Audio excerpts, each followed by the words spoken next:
estar aquí con todos ustedes, una oportunidad que agradezco sinceramente a la Fiscalía General de la República de este gran país.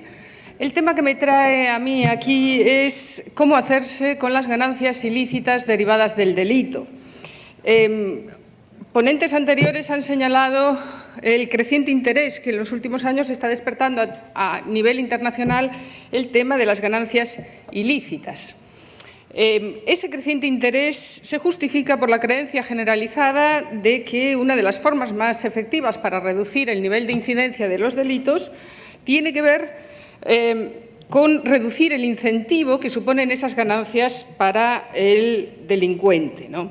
Esa presunción, unida a la dificultad que supone para la persecución de las ganancias, el que tanto los delitos como de los que provienen los bienes como las actividades para esconderlos, las actividades blanqueadoras, no se circunscriban por regla general a un único país, sino que traspasen las fronteras nacionales, ha dado lugar a la adopción de diversas iniciativas internacionales con la finalidad, como saben ustedes, de aumentar el nivel de criminalización, por una parte, y, por otra, de aumentar el nivel de armonización de las legislaciones de los diversos Estados con el objetivo de facilitar la coordinación de las actividades internacionales dirigidas a la privación de esos bienes ilícitamente obtenidos. Por tanto, hay un indisimulado interés por controlar los beneficios económicos derivados de la comisión de delitos ciertamente muy lucrativos. Así se explica la relevancia que está adquiriendo el delito de blanqueo o lavado de capitales en los últimos años y también el comiso. Pero los límites que se han observado en la aplicación tanto del blanqueo como del comiso han llevado a que se proponga la introducción de otros mecanismos, como puede ser el delito de enriquecimiento ilícito, siempre que se considere compatible con los principios constitucionales reconocidos por cada Estado. Lo cierto es que de poco sirve criminalizar el blanqueo de capitales, de poco sirve criminalizar el enriquecimiento ilícito si no se consiguen decomisar los bienes procedentes del delito. Como saben ustedes, en los últimos años se ha tratado de mejorar la regulación del embargo preventivo, de la incautación, del comiso. Las medidas adoptadas en este sentido van desde el decomiso sustitutivo al decomiso por equivalencia, al aligeramiento de la carga de la prueba del origen ilícito de los bienes, en fin, múltiples medidas dirigidas a ampliar el comiso. Sin embargo, tanto el número total de comisos como de bienes decomisados se mantiene en niveles muy modestos. Recuerden que un cálculo de la Unión Europea señala que solo se decomisa el 1% de las ganancias ilícitas y a nivel mundial ese porcentaje se reduce todavía más. Por tanto, bajo nivel de aplicación del lavado de capitales, bajo nivel de aplicación de efectividad del comiso y lo que hace que se intenten otras vías para conseguir hacerse con las ganancias ilícitas derivadas de la corrupción. Pues bien, por favor, pasen la diapositiva. El objetivo que se pretende alcanzar en los siguientes minutos, dentro de la brevedad del tiempo que se me ha asignado, es analizar sucintamente algunos aspectos problemáticos de las diferentes vías que existen para hacerse con las ganancias derivadas de la corrupción.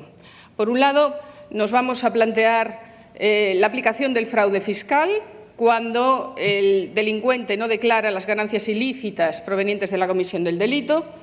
Vamos a hablar del delito de enriquecimiento ilícito, poniendo de manifiesto los problemas de constitucionalidad que plantea, del lavado de activos también, pero haciendo referencia exclusivamente a cuestiones relacionadas con las conductas que se pueden introducir de posesión y utilización en relación con el autoblanqueo, y sobre la compatibilidad entre multas extraordinariamente elevadas y el decomiso o comiso. Siguiente, por favor. Bueno, pues en relación con el primer aspecto, el fraude fiscal, quisiera señalarles que el recurso al delito de fraude fiscal o defraudación tributaria constituye uno de los mecanismos de lucha contra las ganancias ilícitas. Sin embargo, una cuestión que ha suscitado notables discusiones es la de si hay realmente obligación de tributar por ingresos de procedencia ilícita y, por tanto, si es posible cometer un fraude fiscal cuando no se declaran esos ingresos.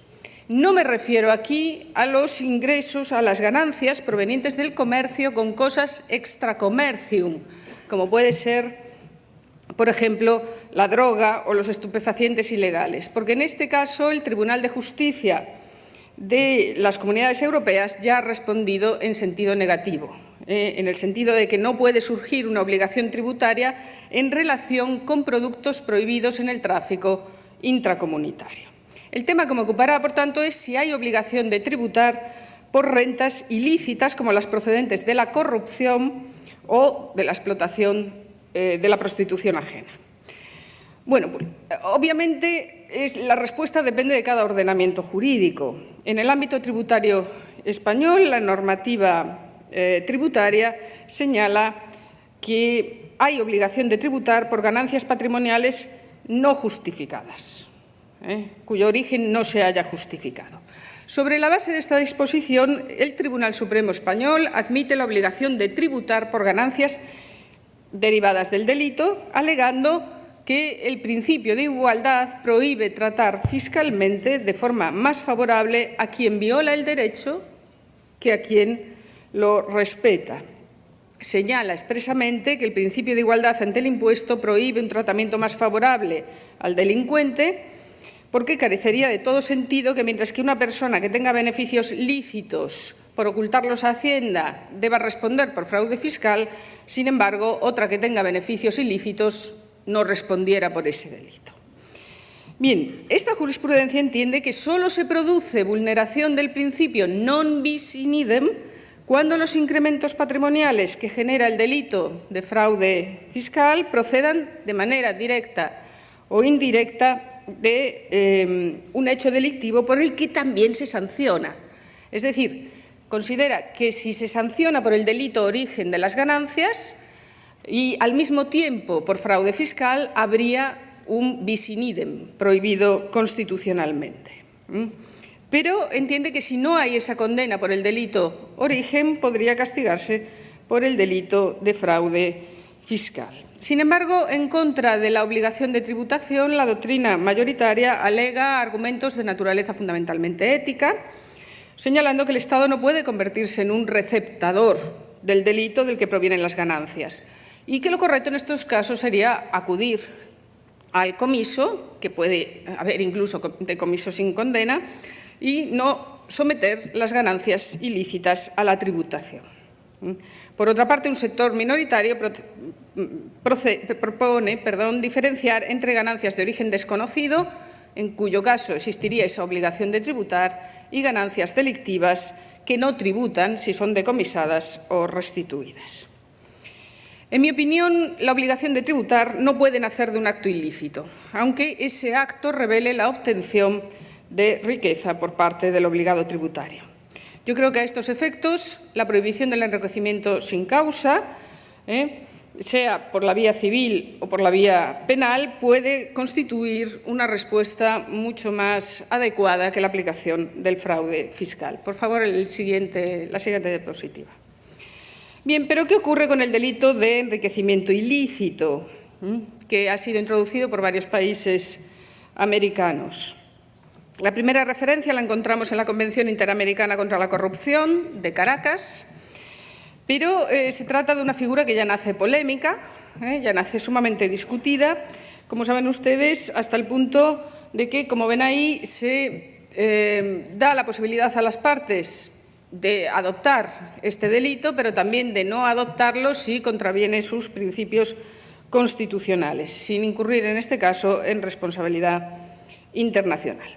Se trata de una figura que ha suscitado enormes discusiones desde el primer momento, ha sido ya sometida a varios juicios de constitucionalidad en diversos países y el motivo de toda esta controversia no es otro que la propia definición de lo que constituye la conducta de enriquecimiento ilícito. Porque, como ven, en esta normativa que supone que recoge lo que es el paradigma internacional, el modelo internacional, lo que se entiende por enriquecimiento ilícito es la obtención de un incremento patrimonial por parte de un funcionario o servidor público que no guarda proporción respecto de sus ingresos legítimos, sin que él ofrezca una justificación relativa al origen de tales bienes. Lo cierto es que el concepto de enriquecimiento ilícito, y no se puede negar, se basa en la sospecha, generalmente fundada, esto también hay que decirlo, de que un enriquecimiento que no puede explicarse a partir de las actividades conocidas del sujeto debe proceder de una actividad delictiva. Hay muchos motivos que se han alegado para sostener la inconstitucionalidad del precepto, pues desde la vulneración del principio de presunción de inocencia al derecho a la no incriminación, pasando por la vulneración del principio indubio pro reo, del principio de legalidad o del principio de proporcionalidad. Sin embargo, también hay argumentos favorables y, de hecho, el precepto ha resistido en algunos tribunales constitucionales el análisis de constitucionalidad. Ahora bien, si lo analizamos con atención, yo creo que podemos llegar a la conclusión de que lo que se quiere sancionar no es más que una fase del iter criminis, que es el agotamiento del delito, que hasta ahora carecía de efectos penales, a no ser que, como acontece en relación con otros comportamientos delictivos, como son la receptación, como es el lavado o blanqueo de capitales, se afectaran otros bienes jurídicos, como son la administración de justicia o el orden socioeconómico. La propia existencia del precepto es puesta en duda por el hecho de que ya contamos con lavado de capitales y ya contamos con el comiso.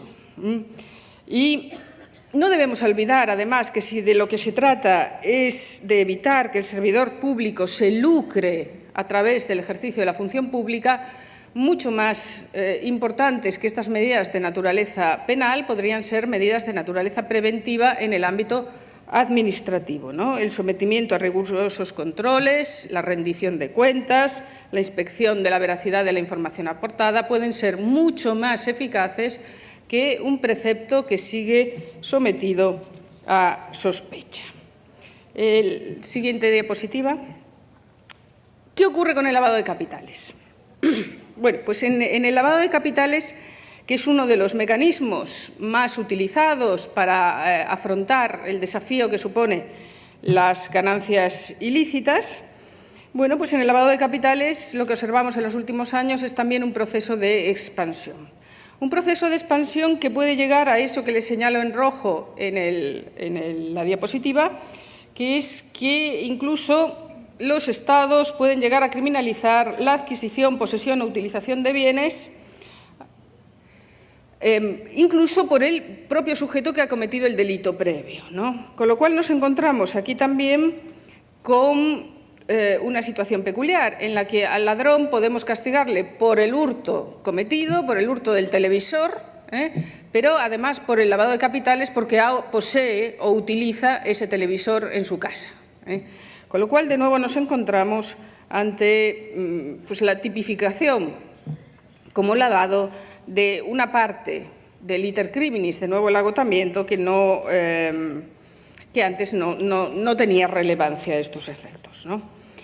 Lo cierto es que en España el Consejo General del Poder Judicial ha tratado de limitar la aplicación de esta modalidad de blanqueo, que es asumida por la legislación española, siguiendo un razonamiento análogo al que el Supremo empleaba en relación con el fraude fiscal, señalando que solo cabe castigar como blanqueo la posesión por el autor o partícipe en el delito previo cuando no sea posible sancionarles por ese delito previo. Sin embargo, con la utilización no ha querido seguir esta misma tesis y admite el concurso real, lo que, bueno, pues plantea numerosas dudas en la doctrina en relación con el bis in idem. La solución en estos casos, en mi opinión, tiene que centrarse en que estas conductas de posesión y de utilización realizadas por el autor del delito previo, cuando no suponen un cambio de titularidad o no suponen una ocultación de los bienes, no afectan en realidad a ninguno de los bienes jurídicos protegidos en el delito de blanqueo. Constituyen nada más que la fase de agotamiento del delito previo y no serían penalmente relevantes. ¿Por qué? Porque no son aptas para ocultar o encubrir el origen ilícito de los bienes, que es lo que, como pueden observar en el precepto, se exige para castigar por delito de blanqueo. La solución, de nuevo, para hacerse con las ganancias ilícitas provenientes del delito no es forzar los términos del blanqueo de bienes, sino acudir a la prohibición civil o penal, más bien civil, del enriquecimiento injusto o, en su caso, al comiso. Siguiente diapositiva. Siguiente diapositiva, por favor. El último tema que les quería comentar es la discusión sobre la compatibilidad entre multas de elevada cuantía y el comiso. No es el caso del ordenamiento cubano, que prevé un sistema de días multa, es decir, de multas adecuadas a la capacidad económica del reo, pero sí es el caso de otros ordenamientos que prevén multas de muy elevada cuantía o multas proporcionales y, al mismo tiempo, prevén el comiso de los bienes. El resultado que se produce en estos casos es similar al que en el derecho histórico conocíamos como confiscación total de bienes. Es decir, unas multas elevadísimas combinadas con el comiso de las ganancias, pues acaban con todo el patrimonio del sujeto. Sin embargo, debemos tener en cuenta que la multa no debe tener por objeto la confiscación. Para eso ya están otros instrumentos, en particular el comiso, que se ha aligerado en los últimos años, ha aligerado la carga de la prueba, por ejemplo, con presunciones en contra del reo, precisamente para facilitar la aplicación. Por tanto, hay que analizar con cuidado esta combinación de sanciones, comisos con multas muy elevadas, porque pueden resultar absolutamente desproporcionadas. Y llego a la conclusión. Por favor, siguiente diapositiva. Bien, desde luego hay que mejorar los mecanismos de recuperación de activos provenientes de la comisión de delitos, que es una de las cuestiones más urgentes a la hora de luchar de manera eficaz contra la delincuencia, sobre todo organizada y económica. No cabe tolerar el disfrute impune de ganancias ilícitamente obtenidas. Pero esta lucha no debe llevarnos a forzar ni los términos del fraude fiscal ni los términos del lavado de capitales, y tampoco a adoptar figuras tan discutibles como el enriquecimiento ilícito. En el ordenamiento jurídico tenemos ya mecanismos que pueden resultar más apropiados precisamente para evitar situaciones patrimoniales ilícitas. A estos efectos, la figura del comiso civil o el principio también civil de no tolerancia del enriquecimiento injusto pueden resultar, yo creo que, muy productivos. Y, en cualquier caso, cosa distinta es, y lo dejo aquí simplemente apuntado, que en la doctrina se empiezan a oír voces críticas en relación con el impacto del comiso sobre la actividad de los criminales, sobre todo los organizados. Lo cierto es que, si bien podemos saber cuántos bienes se decomisan y cuánto dinero se decomisa, lo que no sabemos, y no hay ningún estudio empírico al respecto, es en qué medida el comiso disuade realmente a los delincuentes de la comisión de futuros delitos. Esto me hace advertir que deberíamos mirar con cierta sospecha las declaraciones grandilocuentes que se hacen a veces sobre la eficacia del comiso para poner coto a la actividad criminal. Lo cierto es que a lo mejor está actuando precisamente en contra, animándoles a cometer más delitos para recuperar las ganancias decomisadas. Nada sabemos, por tanto, respecto de una cuestión fundamental para el funcionamiento del comiso. En cualquier caso, como les decía, estamos ante una de las cuestiones más relevantes de la política criminal en nuestro tiempo, que merece, sin duda, una atención detallada por parte de los Estados. Muchas gracias.